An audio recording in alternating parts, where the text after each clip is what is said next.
Well, Mr. Collister, you've undertaken this questionnaire with school children, and it's proved quite an interesting exercise. Tell us more. Yes, this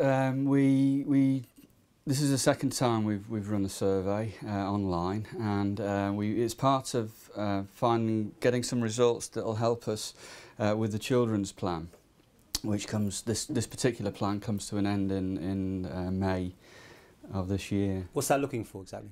What was important to them in making a contribution.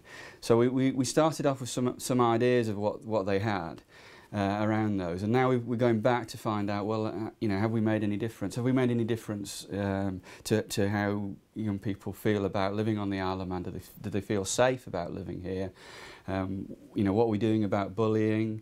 Those are the issues that matter to young people. I know you're still crunching the numbers, but have you got an idea where you're going with this? I think there are areas that we can say that we've made progress in. The one that's jumping out at the moment is how safe do young people feel?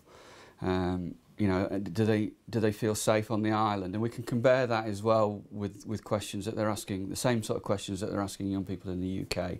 And the answer is yes, young people do feel very safe and comfortable living on the Isle of Man, and that feeling has actually grown over the last 3 yees. Now, unusually, you sent the questionnaires to people's homes during the holidays and not just give them out at school. Why was that? We've done it before by giving postcards out through the schools, and we didn't get as good a response as when we posted them out. And I think we wanted to, because some of the questions were about schools, and we wanted to sort of distance the survey from the actual schools. So what was sort of return rate did you get? We got, from the 5,000 that we sent out, we've got 1,129 back, so a good response rate.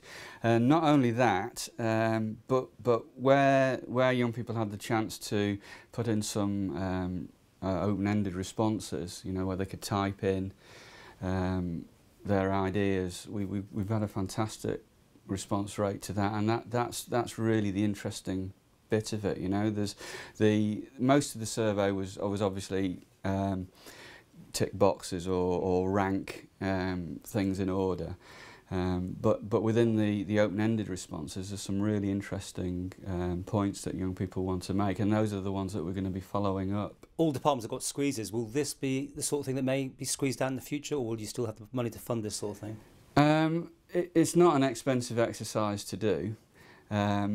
And to be honest, I think young people, if we gave them, if the question was how do we improve services and at the same time make them cheaper, I think young people would come up with some good ideas. So there could be some cost savings that come out of this. For example, if it's, I don't know, somebody wants to do a campaign around the way young people behave in some, you know, it might be something to do with alcohol or other activities or driving or whatever it is.